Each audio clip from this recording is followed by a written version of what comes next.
பிரசாத் சாரதாவோட கிச்சன்ல இருந்து கமகமன்னு சமையல் வாசனை வெளியில வந்துச்சு. சாரதா எறா குழம்பு செஞ்சுட்டு இருந்தாங்க. இன்னொரு பக்கம் அனாமிகா மாடர்ன் வழியில சீஸ் மஷ்ரூம் போட்டு ஆம்லெட் பண்ணிக்கிட்டு இருந்தா. 2 பேருக்கும் மத்தியில சமையல் விஷயத்துல எப்ப பார்த்தாலும் மோதிக்கும் போட்டியா இருக்கும். என்ன அனாமிகா இது? பால் திரிஞ்ச ஸ்மெல்லு, வீடு முழுக்க வாசனை வந்துகிட்டே இருக்கே. அப்படி ஸ்டவ்ல எண்ணத்தை வச்சு பண்ணிக்கிட்டு இருக்க? அத்தை, அது பால் திரிஞ்ச ஸ்மெல் இல்ல அத்தை, சீஸ் உருகுது அந்த ஸ்மெல்லு. நான் இட்டாலியன் ஸ்டைல்ல மஷ்ரூம் சீஸ் ஆம்லெட் பண்ணிக்கிட்டு இருக்கேன். உங்க பிள்ளைக்கு இதுனா ரொம்ப பிடிக்கும் அத்தை. இட்டாலியன் ஸ்டைலா? நம்ம வீடு இருக்கிறது இஸ்தான்பேட்ல. நீ என்னென்னமோ சொல்ற. ஆம்லெட்னா எப்படி இருக்கும்னு தெரியுமா? வெங்காயம், பச்சை மிளகா, கொஞ்சம் மஞ்சள் பொடியை போட்டு நாட்டுக்கோழி முட்டையில செஞ்சா அதனோட வாசனை, அதுல உள்ள ஆரோக்கியமே வேற. அதுல இந்த ரப்பர் மாதிரி சீஸையும் கீசையும் போட மாட்டோம். அத்தை, காலம் மாறிடுச்சு. எப்ப பார்த்தாலும் இந்த பழங்காலத்து சாப்பாட யாரும் சாப்பிட மாட்டாங்க. இப்ப ட்ரெண்ட் எல்லாம் மாறிடுச்சு. எல்லாருமே இந்த மாதிரி ட்ரெண்டிங்கான சாப்பாடை தான் சாப்பிட விருப்பப்படுறாங்க. நான் கூட உங்க எறா குழம்பு பத்தி ஏதாவது சொன்னா, காலையில இருந்து எறாவை கழுவிக்கிட்டே இருக்கீங்க. வீடு முழுக்க ஒரே கவுச்சு ஸ்மெல்லு. ஏண்டி, என் எறா குழம்ப கவுச்சி நான் சொல்ற? அந்த காரம் மசாலா கோதாவரி ஸ்டைல்ல குழம்ப செஞ்சா ஜென்ம பலனை அடைஞ்சிருவோம். என் கையால சாப்பிட்றதுக்கு என் சொந்தக்காரங்க கியூ கட்டி நிப்பாங்க. ஆமா ஆமா, எல்லாரும் கியூ கட்டுவாங்க. நீங்க கிச்சன்லயே நாள் முழுக்க கடப்பீங்க. நான் ஒரு நிமிஷத்துல இந்த ஆம்லெட்டை பண்ணி உங்க பையனுக்கு கொடுத்துருவேன்.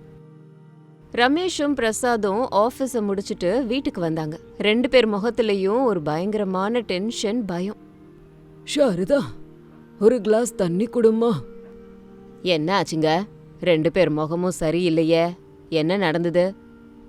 அப்பா, இது அம்மா கிட்டேயும் அனாமிகா கிட்டேயும் எப்படி சொல்றதுன்னு எனக்கு புரியவே இல்லப்பா. நெஞ்செல்லாம் ரொம்ப பலுவா இருக்கு. என்ன ஆச்சுங்க? எதை சொல்றதுக்கு இப்படி யோசிக்கிறீங்க? ஆபீஸ்ல ஏதாவது பிரச்சனையா? ப்ரமோஷன் வரலையா? ப்ரமோஷன் இல்லம்மா, ஆபீஸே இனி இல்ல. ரமேஷ் வேலை பார்த்துக்கிட்டு இருந்த கம்பெனிக்கு பெரிய நஷ்டம் வந்துருச்சான். இன்னைக்கு மத்தியானமே இவனை வேலையில விட்டு போக சொல்லிட்டாங்க. அதுல வேலை செஞ்சுக்கிட்டு இருந்த எல்லாரையும் எடுத்துட்டாங்கம்மா. நம்ம ரமேஷோட வேலை போயிடுச்சு. என்னங்க சொல்றீங்க? வேலை போயிடுச்சா? அட கடவுளே, என்ன இப்படி ஒரு கஷ்டம் வந்திருக்கு? 6 மாசத்துக்கு முன்னாடி தானே கல்யாணம் பண்ணோம் இவனுக்கு, அதுக்குள்ள இப்படி நடந்துருச்சே. ஆமாம்மா, எனக்கும் என்ன பண்றதுன்னு ஒன்றும் புரியல. திடீர்னு உலகமே இருட்டான மாதிரி இருக்கு. வீட்டு வாடகை, இஎம்ஐ, அப்பாவோட மருந்து, இதெல்லாம் நினைச்சாலே பயமா இருக்குமா. என் கையில இன்னைக்கு 1 ரூபா கூட இல்ல. அட்வான்ஸ் சேலரி கூட கொடுக்காம வெளியே போங்கன்னு சொல்லிட்டாங்க. நீங்க ஒன்னும் கவலைப்படாதீங்க, ஏதாவது ஒரு வழி கண்டிப்பா கிடைக்கும். உங்க படிப்புக்கும் உங்க அனுபவத்துக்கும் இன்னொரு வேலை கிடைக்காதா? சொல்லுங்க. 2-3 நாள் ரெஸ்ட் எடுத்துக்கிட்டு மறுபடியும் வேற இடத்துல வேலை தேடுங்க. இன்னைக்கு இருக்க சூழ்நிலையில புது வேலை கிடைக்கிறது அவ்வளவு சுலபம் இல்லம்மா. வெளிய மார்க்கெட்டு ரொம்ப மோசமா இருக்கு. நம்ம சேர்த்து வச்ச பணம்னு ஒன்னும் பெருசா இல்ல. அந்தந்த மாச செலவு அந்தந்த மாசம் முடிஞ்சிருது. வர்ற மாசம் வீட்டு வாடகை கட்ட கூட கையில பணம் இல்ல. என்னங்க இப்ப என்ன பண்றது? நம்ம நிலைமை இப்படி மோசமாயிடுச்சே. ஓனருக்கு நம்ம என்ன பதில் சொல்ல போறோங்க? அத்தை, அமைதியா இருங்க. கஷ்டம் வரும்போது அழுதோன்னா பிரச்சனை தீராது. நாம எதையாவது யோசிக்கணும் அத்தை. மாமாவும் ரமேஷும் கஷ்டப்படுறாங்கல்ல, இப்பதான் நம்ம அவங்களுக்கு துணையா நிக்கணும் அத்தை. நம்ம என்ன பண்ண முடியும்? உனக்கு இந்த ஆம்லெட்டை தவிர வேற எதுவும் தெரியல. எனக்கோ இந்த சமையலை தவிர வேற ஒன்னும் தெரியாது. நம்ம எப்படி பணம் சம்பாதிக்கிறது? அதான் அத்தை, அதான் நம்ம முதலீடு. நமக்கு சமைக்க தெரியும்ல, ஏன் நம்ம ஒரு ஃபுட் ஸ்டால் வைக்க கூடாது? நம்ம செய்யற சமையல ரோட்ல வண்டி வச்சு வித்தோம்னா பணம் கிடைக்கும். சாப்பாடு வண்டியா? ரோட்ல வண்டி போட்டு சாப்பாடு விற்க போறீங்களா? என்ன விளையாடுறீங்களா? எனக்கு எவ்வளோ கஷ்டம் வந்தாலும் சரி, என் மனைவியையும் எங்க அம்மாவையும் ரோட்ல சாப்பாடு வைக்க விடவே மாட்டேன். என் மரியாதை என்ன ஆகுறது? ஏண்டா மரியாதையா? மரியாதை நம்ம வயத்தை நிரப்புமா? மனைவியும் அம்மாவும் உதவி செய்யறேன்னு சொல்றாங்கல்ல, இது மானம் போற வேலை இல்லடா. நம்ம குடும்பத்தை காப்பாத்தக்கூடிய வாய்ப்பு. அனாமிகாவோட யோசனை உண்மையிலே நல்லா இருக்கு. வண்டி போடுறதெல்லாம் சரிதான், அதுல என்னத்தை விற்க போறோம்? என்னோட எறா குழம்பு விப்போமா? ஒரு குழம்பு 100 ரூபான்னு விலை போட்டு வித்தா நல்லா இருக்கும் இல்லையா? என் கோதாவரி எறா வறுவல் முன்னாடி எல்லாரும் விழுந்துருவாங்க. ஐயோ அத்தை, சும்மா இருங்க அத்தை. ஃபாஸ்ட் ஃபுட்ல யாரு இந்த எறாவெல்லாம் சாப்பிடுவா? வண்டின்னு சொன்னாலே மக்கள் எல்லாரும் ஆம்லெட், ஃப்ரைட் ரைஸ் இதான் சாப்பிடுவாங்க. என்னோட வெரைட்டி ஆம்லெட்டான mushroom omelette, cheese omelette, vegetable omelette இந்த மாதிரி செய்வோம். காலேஜ் ஸ்டூடெண்ட்ஸ் எல்லாம் போட்டி போட்டுட்டு வருவாங்க. பாத்தீங்களா உங்க மருமக சொல்றத? எனக்காவது என் பேச்ச கேக்குறாளா? எறா குழம்பு வேண்டாம், சீசு வைக்க போறேங்கிறா. ஒரு முட்டைய வித்தா ஒரு நாளைக்கு எவ்ளோ பணம் கிடைக்கும்? என் பேச்ச கேட்க மாட்டியா? இல்ல அத்த, எறா வாங்கணும்னா பணம் நிறைய செலவு பண்ணணும். இப்ப நம்ம கிட்ட அவ்வளவு பணம் இருக்கா? முட்டைன்னா குறைஞ்ச விலையில வாங்கலாம், லாபம் நிறைய கிடைக்கும். என்னோட ஆம்லெட்டும் சூப்பரா இருக்கும். நிறுத்துங்கம்மா. எப்ப பார்த்தாலும் சமையலை பத்தி சண்டை போட்டுக்கிட்டே இருக்கீங்க. நம்ம வீடே இப்ப மூழ்கிற நிலைமையில இருக்கு. இப்ப போய் அடிச்சுக்கிறீங்களே. ஆமாம்மா, அப்பா சொல்றது கொஞ்சம் கேளுங்க.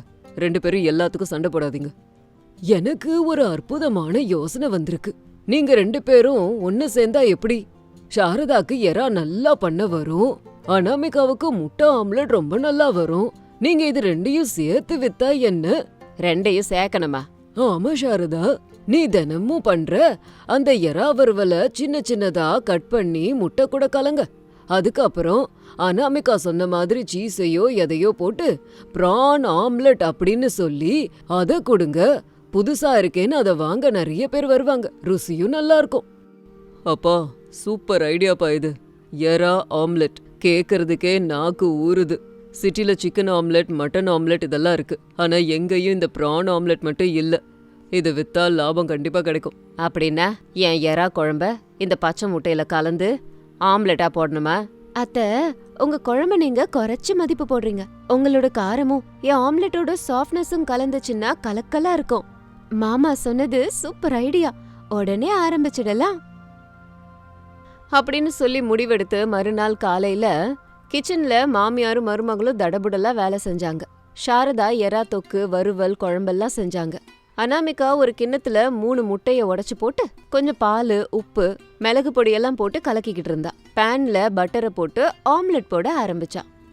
அத்த, அந்த குழம்பு கொண்டு வரீங்களா? ஆம்லெட் பாதி ஆயிடுச்சு, இப்ப நடுவுல குழம்ப வைப்போம். இந்தாடிமா, ஜாக்கிரதை, என் எறா எதுவும் தீயக்கூடாது.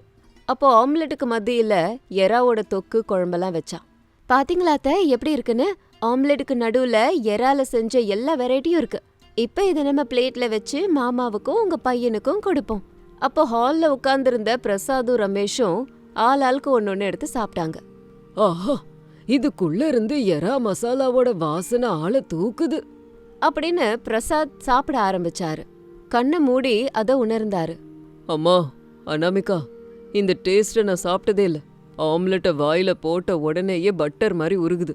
அம்மா செஞ்ச எறா தொக்கு ஆம்லெட்குள்ளார இருக்கும்போது அந்த காரம், மசாலா எல்லாம் ஆஹா, முட்டையில கலந்து வர்ற டேஸ்ட் இருக்கே, அற்புதமா இருக்கு.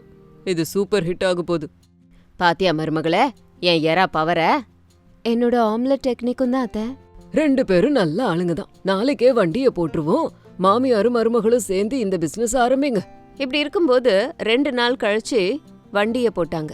பஸ் ஸ்டாண்டுக்கு பக்கத்துல ஆள் நடமாட்டம் நிறைய இருக்க இடத்துல மேல ஒரு பேனர் வச்சாங்க. சாரதா, அனாமிகா பிரான் ஆம்லெட் கிடைக்கும்னு. பிரசாத் கவுண்டர்ல உட்கார்ந்தாரு. ரமேஷ் எல்லாருக்கும் சர்வ் பண்ணிக்கிட்டு இருந்தான். அனாமிகாவும் சாரதாவும் 2 அடுப்புல, ஒரு அடுப்புல பிரான் ஃப்ரை, இன்னொரு அடுப்புல ஆம்லெட் போய்கிட்டு இருந்தது. அதை இவங்க 2 பேரும் செஞ்சுக்கிட்டு இருந்தாங்க. அப்பா, 1/2 மணி நேரம் ஆச்சு, ஒரு கஸ்டமர் கூட வரல. இப்படியே போச்சுன்னா நிலைமை மோசமாயிடும். அவசரப்படாதடா, கொஞ்ச நேரம் காத்திருப்போம். இப்பதானே ஆரம்பிச்சிருக்கோம், இனிமேதான் வருவாங்க. என்னங்க, யாரும் வரலன்னா இது எல்லாத்தையும் நம்ம தான் சாப்பிடணுமா? எனக்கு ஒரே டென்ஷனா இருக்கு.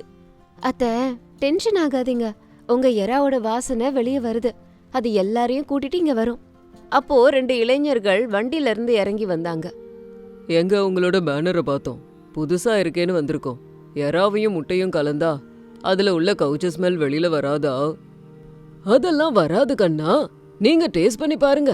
என் மனைவியோட எறா குழம்புல இப்ப வரைக்கும் அந்த மாதிரி ஸ்மெல் வந்ததே கிடையாது. ட்ரை பண்ணி பாருங்க, சாப்பிட்டு பாருங்க. பிடிக்கலன்னா பணம் தர தேவையில்லை. அப்படின்னா ஒரு பிளேட்டு கொடுங்க, சாப்பிட்டு பார்த்து சொல்றோம்.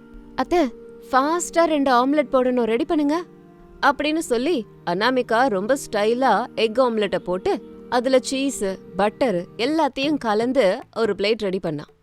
அத சாதாரணமா கொடுக்காம அழகா கார்னிஷிங் பண்ணி அத பிளேட்ல வச்சு கொடுத்தான். இந்தாங்க ப்ரோ, சுட சுட ஆம்லெட் சாப்பிடுங்க. டேய், என்னடா இது, சூப்பரா இருக்கு. எறா மசாலா செம்மையா இருக்கே. வாவ், இந்த ஆம்லெட் காம்பினேஷன் எனக்கு ரொம்ப பிடிச்சிருக்குடா. ஆண்டி, உங்க எறா சூப்பர். என்னங்க, உங்களோட ஆம்லெட்டும் சூப்பர். இன்னும் ஒரு 2 பிளேட் தரீங்களா ப்ளீஸ்? பாத்தீங்களா, நம்ம ஃபர்ஸ்ட் கஸ்டமர் நமக்கு பர்மனன்ட் கஸ்டமர் ஆயிட்டாங்க. என்னடா ரமேஷா, பயமா இருக்கா? இல்லப்பா, அனாமிகா அம்மாவோட மேஜிக் ஒர்க் அவுட் ஆயிடுச்சுப்பா. இப்படி இருக்கும்போது கரெக்டா 1 மாசம் கழிச்சு அதே பஸ் ஸ்டாண்ட் கிட்ட அதே ஆம்லெட் ஷாப்ல இப்போ நிறைய பேரு கியூ கட்டி வாங்க நின்னுட்டு இருந்தாங்க. சிட்டில இவங்க நல்ல பேரையும் எடுத்தாங்க. ஃபுட் vloggers நிறைய பேர் வந்து இவங்களுக்கு ப்ரமோஷன் பண்ணாங்க. அனாமிகா, இங்க பாத்தியா, 10 பிளேட்டுக்கு எறா ஃப்ரைய ரெடி பண்ணிட்டேன். உன் ஆம்லெட் ரெடியாம்மா? ரெடி அத்தை. உங்களோட குழம்புக்கு இந்த மக்கள் எல்லாம் அடிமையாயிட்டாங்க. என் ஆம்லெட்டை விட உங்க எறா குழம்புக்கு தான் டிமாண்ட் ஜாஸ்தியா இருக்கு. பைத்தியக்காரி, வெறும் அதை மட்டும் செஞ்சா யாரு சாப்பிடுவா? அது கூட இந்த மாதிரி ஏதாவது கலந்தாதான் புது ட்ரெண்டிங்கா இருக்குன்னு சாப்பிடுறாங்க. இந்த டெக்னிக்கால தான் மக்கள் எல்லாரும் வராங்க. பழைய ருசிக்கு ஆளுங்க இருந்தாலும் புது ருசியை தான் தேடுறாங்க. ஷாரதா, அனாமிகா, இன்னைக்கு ரெக்கார்டு சேல்ஸுமா. நீங்க 2 பேரும் இந்த வண்டிக்கு 2 கண்கள் மாதிரி ஆயிட்டீங்க. ஆமாம்மா, என்னோட வேலை போனதுக்கு அப்புறம் என் வாழ்க்கையே போயிடுச்சுன்னு நினைச்சேன். ஆனா நீங்க 2 பேரும் சேர்ந்து அதை மாத்திட்டீங்க. இன்னைக்கு ஒரு சாஃப்ட்வேர் இன்ஜினியர் சம்பாதிக்கிற சம்பாத்தியத்தை விட ரொம்ப அதிகமா சம்பாதிக்கிறோம் நம்ம. எல்லாம் இந்த அனாமிகாவால தாண்டா. அவ சொன்ன ஐடியால தானே நம்ம இன்னைக்கு இப்ப ஏற்பட்ட வியாபாரத்தை பண்றோம். என் மருமக எப்பவும் என்னை எதிர்த்து பேசல. கஷ்டம் வரும்போது ஒரு புள்ள மாதிரி மாறி செயல்படுறா. என் சமையலுக்கு உயிர் கொடுத்துருக்கா. அனாமிகா மட்டும் இல்லைன்னா இது நடந்திருக்காது. அத்தை, நீங்க அப்படிலாம் சொல்லாதீங்க. கிச்சன்ல நீங்க எனக்கு அம்மா மாதிரி. நீங்க சொல்லி கொடுக்கறத நான் கத்துக்கிறேன். நீங்க செய்யற சாப்பாடோட ருசிய என்னால எந்த ஜென்மத்திலயும் கொண்டு வர முடியாது. நம்ம பந்தம் இப்படியே இருந்ததுன்னா ரொம்ப நல்லா இருக்கும். சரி, உங்க சென்டிமெண்ட்ட கொஞ்சம் குறைங்க. கஸ்டமர்ஸ் அங்க நிறைய பேரு கியூல நின்னு கத்திக்கிட்டு இருக்காங்க. ஒரு எறா omelette parcel, 2 plates dine in. சாரதாவும் அனாமிகாவும் சிரிச்சுக்கிட்டே வேலைய பார்த்தாங்க. அனாமிகா உற்சாகமா ஆம்லெட் போட்டுக்கிட்டே இருந்தா. பழைய ருசி புது யோசனை ரெண்டும் சேர்ந்து அந்த நாளை கலக்குச்சு. மொத்த குடும்பமும் சேர்ந்து இந்த வியாபாரத்தை பண்ணி ரொம்ப ஒற்றுமையா சந்தோஷமா வாழ்ந்தாங்க. இது இன்னைக்கு ஸ்டோரி. இதே மாதிரி இன்னொரு ஸ்டோரியோட உங்களை மறுபடியும் மீட் பண்றேன். அது வரைக்கும் பாய் பாய். சாரதா பிரசாதோட குடும்பம் ஒரு மிகப்பெரிய வீட்ல சாயந்தரம் குடும்ப உறுப்பினர்கள் எல்லாரும் விசாலமான ஹால்ல உட்காந்துக்கிட்டு பேசிக்கிட்டு டீ குடிச்சிட்டு இருந்தாங்க. பெரிய மக ரமேஷ், மருமக அனாமிகா, 2வது மக சுரேஷ், மருமக அவனி, 3வது பையன் அருண், மருமக அஞ்சலி.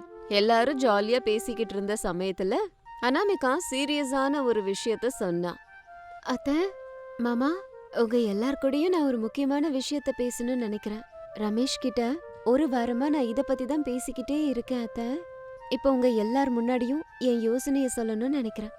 என்னம்மா அது, இவ்ளோ சீரியஸா சொல்ற? அவ்வளோ முக்கியமான விஷயம் என்னது? ஏதாவது புதிய புடவை வேணுமா? போன வாரம் தானே பட்டு புடவை வாங்கணும். நகை எதுவும் செய்யணுமாமா? வெக்கப்படாம கேளு. நம்ம வீட்ல எந்த பிரச்சனையும் இல்லையே. ஐயோ, அதெல்லாம் ஒண்ணுமே இல்ல அத்த. நம்ம வீட்ல இதுக்கெல்லாம் பஞ்சமா என்ன? எனக்கு எதுவுமே வேண்டாம். நான் எம்எஸ்சி படிச்சிருக்கேன் இல்லையா? கல்யாணம் ஆன நாள்ல இருந்து நான் வீட்ல சும்மா தான் இருக்கேன். என் படிப்புக்கு சம்பந்தமா ஏதாச்சும் சொந்தமா வியாபாரம் பண்ணணும்னு நினைக்கிறேன் அத்த. நல்ல யோசனைமா அனாமிகா. பொம்பளை புள்ளைங்க படிச்சுட்டு வீட்டோடவே இருந்துடக்கூடாது. இண்டிபெண்டா சுதந்திரமா இருக்கணும்னு நினைப்பேன். எனக்கு ரொம்ப சந்தோஷமா இருக்குமா. அது இருக்கட்டும், என்ன வியாபாரம் பண்ணலாம்னு நினைக்கிற? தையல் மிஷின் எதுவும் வேணுமா? இல்ல பொட்டிக்கு வைக்க போறியா? இல்ல ஆன்லைன் பிசினஸ் பண்ண போறியா? அதெல்லாம் இல்லைங்க மாமா. நம்ம மாடி மேல நிறைய இடம் காலியா தான் இருக்கு. அதான் அந்த இடத்த நம்ம யூஸ்ஃபுல்லா பயன்படுத்தலான்னு. அந்த இடத்துல மீன் வளர்த்தா எப்படி இருக்கும்னு யோசிச்சேன். அததான் கேக்குறேன் மாமா. அத கேட்ட உடனேயே சாரதா கையில இருந்த டீ கப் கீழே விழுந்துருச்சு. அத கேட்டதும் ஷாக் ஆயிட்டாங்க. மத்தவங்க கூட ஆச்சரியப்பட்டாங்க. என்னது, மீனா? அதுவும் நம்ம பங்களா மேலையா? உன் மூலகையில வேலை செய்தா இல்லையாம்மா? இது என்ன கிராமம் நினைச்சியா, இல்ல இது குடிசை நினைச்சியா? இவ்ளோ பெரிய வீட்ல மீனை வளர்க்க போறேன்னு சொல்றிய? இந்த ஸ்டூபிட் ஐடியா எப்படி வந்தது? ஆமாக்கா, அத்தை சொல்றது நிஜம்தான். மாடியில யாராவது மீன் வளர்ப்பாங்களா? இதெல்லாம் சாத்தியமாகுமா? ஒருவேளை செஞ்சா கூட ஸ்மெல் வந்தா பக்கத்து வீட்ல கம்ப்ளைண்ட் பண்ண மாட்டாங்களா? மானமே போயிடும் அக்கா. அதுக்குள்ள ஏன் ஜட்ஜ் பண்றீங்க? அக்கா ஏதோ படிச்சிருக்கா, அது ஏதோ செய்யணும்னு சொல்லிக்கிட்டு இருக்கால. நம்ம தான் ஒரு வாய்ப்பு கொடுத்து பாப்போமே. அதனால அவன் என்ன சொல்றான்னு முதல்ல கேளுங்க. நீ சொல்லுக்கா, இதை எப்படி செய்ய போற? மேல மண்ணை போட்டு ஆறு எதுவும் வெட்ட போறியா? தேங்க்யூ அஞ்சலி. அத்தை, அவனி, தயவு செஞ்சு நான் சொல்ல வர்றத முழுசா கேக்குறீங்களா? இது சாதாரண வழக்க முறையில ஊர் பக்கம் செய்யற குளத்துல வளர்க்குற மீன் பண்ண கிடையாது. இத மண்ணால செய்ய மாட்டாங்க. இத பயோ பிளான் டெக்னாலஜின்னு சொல்லுவாங்க. இத இஸ்ரேல்ல தான் கண்டுபிடிச்சிருக்காங்க. அந்த காலத்து பழக்கம் இது. குறைஞ்ச இடத்துல குறைஞ்ச தண்ணில நிறைய மீனை வளர்க்குற ஒரு டெக்னாலஜி இது. அந்த இஸ்ராயல் என்னவோ இந்த டெக்னாலஜி என்னவோ தெரியாது. மாடி மேல மீனை வளர்க்காம வேற ஏதாவது உருப்படியான ஐடியா இருந்தா சொல்லு. அந்த மீன் ஸ்மெல்லுக்கு நான் வீட்ல ஒரு நிமிஷம் கூட இருக்க மாட்டேன். அக்கம் பக்கத்துல கூட நம்மள பார்த்து எப்படி சிரிப்பாங்க தெரியுமா? பிரசாதோட மருமக பங்களா மேல மீனை வளர்த்து நாத்தடிக்க வைக்கிறான்னுவாங்க. நம்ம வீட்டுக்கு கெஸ்ட் வந்தாங்கன்னா மாடிக்கு அவங்கள கூட்டிட்டு போக முடியுமா? அம்மா, அவ என்னதான் சொல்ல வரான்னு கொஞ்சம் கேளாம். ஒரு 3 மாசமா இது சம்பந்தமா ஆன்லைன்ல எவ்வளோ ரிசர்ச் பண்ணான்னு உனக்கு தெரியுமா? ஒரு பெரிய இன்ஸ்டியூட்ல இது சம்பந்தமா கோர்ஸை கூட இவ ஃபினிஷ் பண்ணிருக்கா. சர்டிபிகேட் கூட வாங்கியிருக்கா. இந்த முறையில சுத்தமா ஸ்மெல்லே இருக்காதுமா. எதுக்கு அண்ணா ரிஸ்க்? கீழே தோட்டத்துல ஏதாவது செஞ்சுக்கலாம்ல. காய்கறி வளர்க்கலாம். மாடி மேல தண்ணி வச்சோன்னா வீடு வீணாயிடாதா? ஸ்லாப் லீக் ஆச்சுன்னா லட்சக்கணக்கில் நாளைக்கு செலவு பண்ணணும். அண்ணா, நான் கூட யூடியூப்ல பார்த்துருக்கேன். இது நிஜமா ஒர்க் அவுட் ஆகும். ஏஷியால மட்டும் இல்ல, யூரோப் கண்ட்ரில கூட நிறைய யங்ஸ்டர்ஸ் மாடியில இந்த மாதிரி குளம் கட்டி மீன் வளர்த்து நிறைய சம்பாதிக்கிறாங்க. ஷாரதா, கொஞ்சம் பொறுமையா மருமக என்ன சொல்ல வரான்னு கேளு. கொஞ்சம் புரிஞ்சுக்கோ. சுரேஷ் சொல்ற மாதிரி லீக்கேஜ் ப்ராப்ளம் எதுவும் வருமா? இந்த நாத்தங்குத்தம் வராம எப்படி பண்ணணும்னு பாருங்க. நீ படிச்சதை எங்களுக்கு கொஞ்சம் விவரமா புரியும்படி சொல்லுமா? மாமா, நம்ம மாடி மேல தண்ணிய ஸ்லாப் மேல எல்லாம் ஊத்த போறது கிடையாது மாமா. இதுக்காக பிரத்யேகமான டார்பாலின்லாம் இருக்கு. அது அயன் ராடால சுத்தப்பட்டு நல்ல கனமா பார்க்கவே அழகா இருக்கு மாமா. ஒரு டேங்க்ல 10 லிட்டர் வரைக்கும் தண்ணிய நிரப்பலாம். ஒரு சொட்டு தண்ணி கூட ஸ்லாப் மேல படாது. அதனால டெரஸுக்கும் எந்த பிரச்சனையும் வராது. ஓகேக்கா, டெரஸ் இப்போ சேஃப் ஆயிடுச்சு. ஆனா மீனை போட்டா நாத்தம் வரும்லக்கா, அதுக்கு என்ன வழி இருக்குங்கிற? சாதாரண மீன்கள் ஆத்துல சேர் இருக்கறதால தண்ணில அம்மோனியாங்கிற கேஸ் வந்து நாத்தடிக்கும்.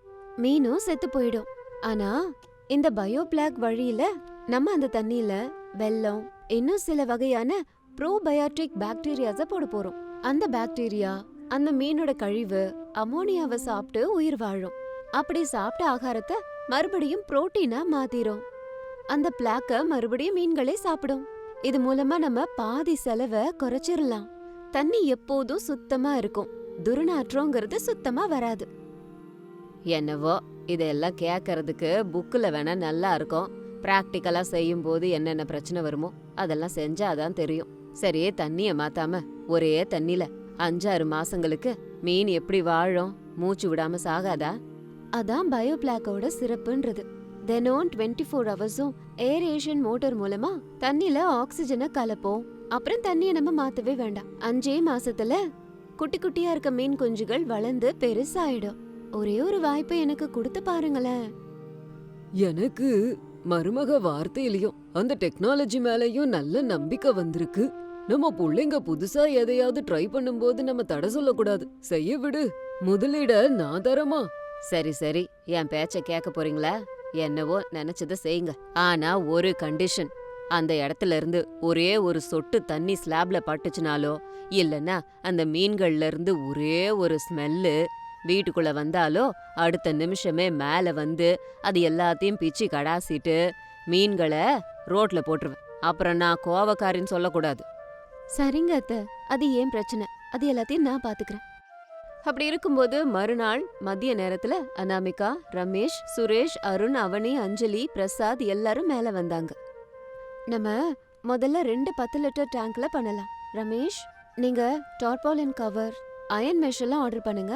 சுரேஷ், நீ pH மீட்டர், அப்படியே ammonia test kit, dissolve oxygen meter இதெல்லாம் ஆன்லைன்ல புக் பண்ணிடு. ஏரேஷன் பம்பு, பைப்பு, அதனோட எலக்ட்ரிக்கல் ஒர்க் எல்லாம் நான் பாத்துக்கிறேன் அண்ணி. நான் ஒரு நல்ல ஆக்சிஜன் பம்பு பார்த்தேன். நாங்க என்ன பண்றதக்கா? நீங்க 2 பேரும் சேர்ந்து ஆர்கானிக் முறையில ப்ரோபயோட்டிக் பவுடர் இது எல்லாத்தையும் மார்க்கெட்ல இருந்து வாங்கிட்டு வரீங்களா? இந்த வாரத்திலேயே செட்டப்ப போட்டுடலாம். அன்னையில இருந்து ஒரு வாரத்துக்கு மாடி மேல ஒரே கலவரமா இருந்தது. எல்லாரும் சேர்ந்து 2 பெரிய டேங்க வாங்கிட்டு வந்து வச்சாங்க. பைப் மூலமா மோட்டார் ஆன் பண்ணி தண்ணியவும் நிரப்புனாங்க. அப்பாடா, இந்த அயன் மெஷை எடுத்துட்டு வர்றதுக்குள்ள கையெல்லாம் வலிக்குது. சுத்தமா முடியலப்பா. கஷ்டப்பட்டா தானடா பலன் கிடைக்கும்.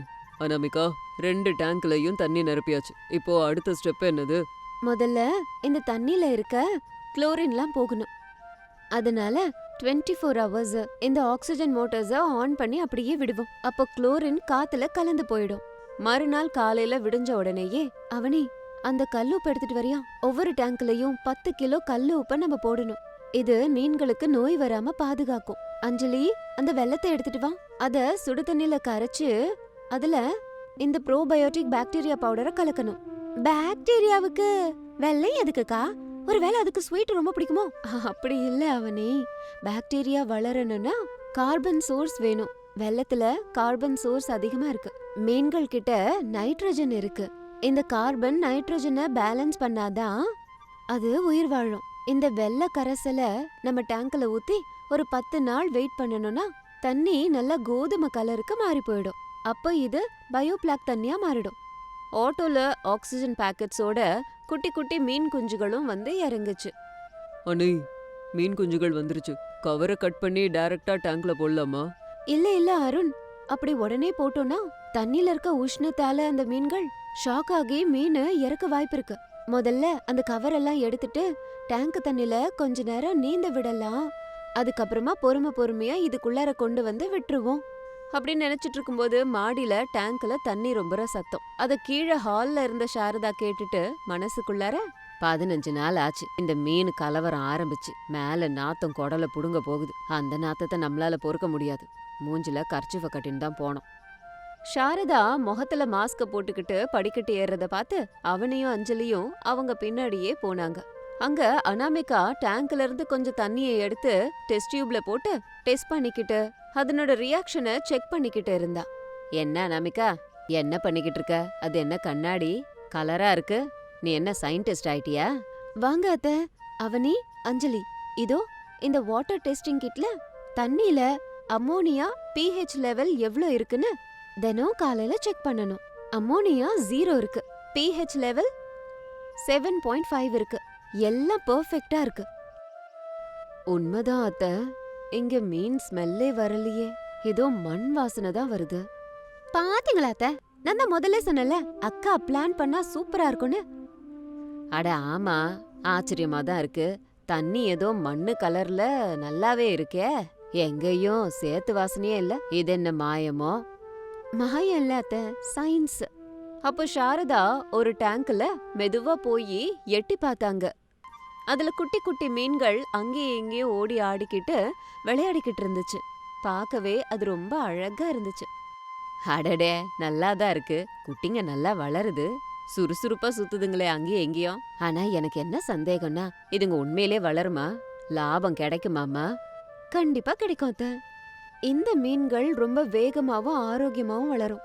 தினமும் 2 வேளையும் இத செக் பண்ணி தண்ணியோட அளவை கவனிச்சிட்டு இருந்தோம்னா 5-6 மாசத்துலயே ஒவ்வொரு மீனும் 1/2 கிலோ வரைக்கும் வரும். அம்மா, இதுங்க வளரணும்னா 24 மணி நேரமும் ஆக்சிஜன் இருக்கணும். கரண்ட் போனாலும் பிரச்சனை வரக்கூடாதுன்னு நானும் அண்ணனும் பவர்ஃபுல் இன்வெர்டர், பேட்டரி எல்லாம் கூட வாங்கியிருக்கோம். இனி நமக்கு பிரச்சனையே இல்ல. சரிடா, உங்க வேகம் விவேகத்தை பார்த்தா எனக்கும் கொஞ்சம் நம்பிக்கை வரதா செய்யுது. ஏதோ நல்லபடியா பண்ணுங்க. அப்படின்னு நினைச்சிட்டு இருக்கும்போது ஒரு நாள் திடீர்னு மழை காத்தடிச்சது, கரண்ட் போயிடுச்சு. 2 மணி நேரம் போனதுக்கு அப்புறம் இன்வெர்டர் கூட நிக்க ஆரம்பிச்சது. குடும்பமே டென்ஷனோட மேல வந்தாங்க. ஐயோ, இன்வெர்டர் பேட்டரி நிக்க போகுதேங்க. மோட்டார் நின்னுச்சுன்னா 1/2 மணி நேரத்துல ஆக்சிஜன் நின்னுடும். மீனெல்லாம் செத்துருமே. இவ்ளோ நாள் கஷ்டம் வீணாக போகுது ரமேஷ். அருண், ஜெனரேட்டர் ஏதாவது ஆன் பண்ண முடியுமா? ஒன்னோ, நம்ம கிட்ட போர்ட்டபிள் ஜெனரேட்டர் இல்லையே. ஆனா ஒரு பேக்கப்காக நான் 12 வோல்ட்ல ஆக்சிஜன் பம்ப் ஒன்று வாங்கினேன். அதை நம்ம கார் பேட்டரியில கனெக்ட் பண்ணி எடுத்துக்கிட்டு வரேன். சுரேஷ், எனக்கு கொஞ்சம் உதவி செய்யறியா? 10 நிமிஷத்துல அருணும் சுரேஷும் அந்த மோட்டரை கொண்டு வந்து டேங்குக்கு கனெக்ட் பண்ணாங்க. மீன்கள் எல்லாம் மறுபடியும் குதூகலமாச்சுங்க. அனாமிகாக்கு அப்பதான் உயிரே வந்துச்சு. Thank you Suresh, thank you Arun. சரியான நேரத்துல உதவி பண்ணீங்க. பயோபிளாக்கோடைய உயிரையே காப்பாத்திட்டீங்க. கரெக்டா 6 மாசம் போனதுக்கு அப்புறம் மாடியில பண்டிகை கொண்டாடினாங்க. அங்க பிரசாத், சாரதா, ரமேஷ், அருண், அவனி, அஞ்சலி எல்லாரும் டெரஸ்ல நின்னுக்கிட்டு இருந்தாங்க. ஹோல்சேல் வியாபாரிகள் ட்ரக்கோட வாசல்லையே நின்னுக்கிட்டு இருந்தாங்க. ஒவ்வொரு மீன்களும் நல்ல ஆரோக்கியத்தோடவும் 1/2 கிலோல இருந்து 3/4 கிலோ வரைக்கும் இருந்துச்சுங்க. சுரேஷும் அருணும் வியாபாரிகளோட சேர்ந்து டிஜிட்டல் ஸ்கேல்ல மீன்களை அளந்தாங்க. மீனோட வெயிட் எல்லாம் பார்த்து வியாபாரி பிரசாத் கிட்ட பேசினாரு. உங்க மருமகளுக நல்ல புத்திசாலிகள் தான். எவ்வளோ பண்ண பார்த்துருக்கோம். ஆனா இவ்வளோ சுத்தமா அடி ஒன்றும் படாம சுத்தமான மீன்களை இங்கதான் பார்க்கங்கிற பார்க்க அற்புதமா இருக்கு. 2 டேங்க்லயும் மீன்களை எடை போட்டு பார்த்தோம்னா 150 கிலோ வரைக்கும் இருக்குங்க. பாத்தியா சாரதா, நம்ம மாடியிலேயே 150 கிலோ வரைக்கும் மீன்களை நம்ம மருமக வளர்த்துருக்கா. இந்தாங்க சார், நம்ம பேசினபடி கிலோக்கு 150 ரூபா, மொத்தமா சேர்த்து 2.5 லட்சம் ரூபா விலை சேர்த்து போட்டு கொடுத்துருக்க, வச்சுக்கோங்க அப்படின்னு சொல்லிட்டு வியாபாரி போனதும் ரமேஷும் அனாமிகாவும் அதை பார்த்து சந்தோஷப்பட்டாங்க. அனாமிகா பணத்தை எடுத்துட்டு போய் மாமியாரோட கையில கொடுத்தா. இது நம்ம முதல் ஆதாயம் அத்தை. இதுல நம்ம எல்லாரோட கஷ்டமும் இருக்கு. நீங்க ஆசீர்வாதம் பண்ணுங்க. என்னம்மா சொல்ற நீ? இது உன்னோட கஷ்டம், புத்திசாலித்தனம். அன்னைக்கு நாத்தம் வரப்போதுன்னு கர்ச்சீஃபை கட்டிட்டு வந்தேன். இத வளர்க்க கூடாதுன்னு கத்தனேம்மா. அப்படிப்பட்ட என்கிட்ட பணத்தை கொடுத்து ஆசீர்வாதம் பண்ண சொல்றிய. நீ நல்லா இருக்கணும். எவ்வளோ பற்றோடவும் பொறுமையோடவும் இதை செஞ்சு வெற்றி அடைஞ்சிருக்க. இது என் கையில இருக்க கூடாதுமா. இந்த பணத்துக்கு மொத்த சொந்தக்காரி நீதாம்மா. என்ன மன்னிச்சிருக்கா. ஆரம்பத்துல நான் கூட கொஞ்சம் டவுட்டோட தான் இருந்தேன். உனக்கு துணையாவும் இல்ல. ஆனா இன்னைக்கு நீ எங்க எல்லாரையும் பெருமை அடைய வச்சுட்ட. ஆமாக்கா, எங்க எல்லாருக்கும் நீதான் இன்ஸ்பிரேஷனு. வீட்ல சும்மா உட்காந்துக்கிட்டு டிவி சீரியல் பாக்குறத விட இப்படி உருப்படியா ஏதாவது செஞ்சா மூளையும் வளரும், பணமும் வளரும். எங்க மனைவிகளுக்கும் நல்ல வழியை காமிச்சிருக்கீங்க. உங்களை பார்த்து இவங்களும் ஏதாவது சொந்தமா ஆரம்பிப்பாங்க அண்ணி. பாத்தியா சாரதா, படிச்ச பொண்ணு மருமகளா வந்தாள்னா வீடு மட்டும் இல்ல, வீடு மொட்டை மாடி கூட பணமழை பொழியும். அனாமிகா ரூபத்துல மகாலட்சுமி வந்திருக்கா. அப்போ அக்கம் பக்கத்துல இருக்கவங்க கூட பிரசாதோட வீட்டுக்கு வந்தாங்க. பங்களா மேல மீன் வளர்க்க ஆரம்பிச்சு 6 மாசத்திலேயே லட்சக்கணக்கில் சம்பாதிக்கிறாங்கன்னு சொல்லி அந்த ஊர் மக்கள் எல்லாரும் பேசி பாராட்டவும் செஞ்சாங்க. உண்மையா சாரதா அக்கா? உங்க மருமகளுங்க மாடி மேல மீன் வளர்த்தாங்களாமே, வீட்ல கவுச்சு நாத்த அடிக்கல? எப்படி முடிஞ்சது? என்னது கவுச்ச நாத்தம்மா? வாங்க வாங்க, வீட்டுக்குள்ள வாங்க. உங்கள மாதிரிதான் நானும் என் மருமகளை ஆரம்பத்துல சந்தேகப்பட்டேன். ஆனா என் மருமவ பயோ பிளாக்குன்னு ஏதோ ஒன்னு பண்ணி நான் பாரு. அட ஆமா, கேள்விப்பட்டு இருக்கிறம்மா. வெறும் டேங்க வச்சு வீட்டு மேல இவ்ளோ பணத்தை சம்பாதிக்க முடியும்னு இப்பதான் புரிஞ்சுக்கிட்டான். நாளைக்கு என் பொண்ணை அனுப்பி வைக்கிறேன். அது என்னவோ கொஞ்சம் சொல்லி கொடுத்து அனுப்புங்க. கண்டிப்பா. என் மருமக மகாலட்சுமி. பொம்பளை பிள்ளைங்க கிச்சன்ல கரண்டிய தூக்கிக்கிட்டு மட்டும் இருக்க பொறக்கல. அவங்க மூளைக்கு வேலை கொடுத்தா வீட்டுக்குள்ள இருந்தே பிரபஞ்சத்துல புது புது டெக்னாலஜிய உருவாக்க முடியும்னு நிரூபிச்சுட்டான்.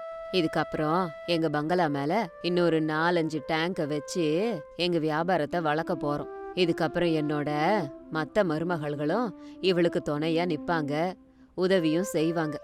ஆமா அத்தை, உங்க எல்லாரோட உதவியும் உங்க சப்போர்ட்டும் இருந்தா என்ன வேணாலும் செய்ய முடியும். பாத்தீங்களா, ஒரு நல்ல யோசனையும் அதுக்கு துணையா வீட்டு உறுப்பினர்களும் இருந்தாங்கனாலே போதும், எதை வேணாலும் சாதிக்கலாம். மாமியாரோட சந்தேகத்தை மருமக தன்னோட புத்திசாலித்தனத்தால விரட்டி அடிச்சிட்டான். எங்க குடும்பத்துக்கு இதை விட வேற என்ன சந்தோஷம் வேணும்? இப்படி அனாமிகா தன்னோட புருஷ ரமேஷ் மத்தவங்களோட சேர்ந்து சந்தோஷமா இருந்தா. அந்த வீட்ல இருந்த பெண்கள் எல்லாரும் அந்த ஊர் மற்ற பெண்களுக்கு ஒரு உதாரணமா ஆனாங்க. அந்த குடும்பத்துல இருந்த எல்லாரும் சந்தோஷமா ஒன்னா இருந்தாங்க. இது இன்னைக்கு ஸ்டோரி. இதே மாதிரி இன்னொரு ஸ்டோரியோட உங்களை மறுபடியும் மீட் பண்றேன். அது வரைக்கும் பாய்.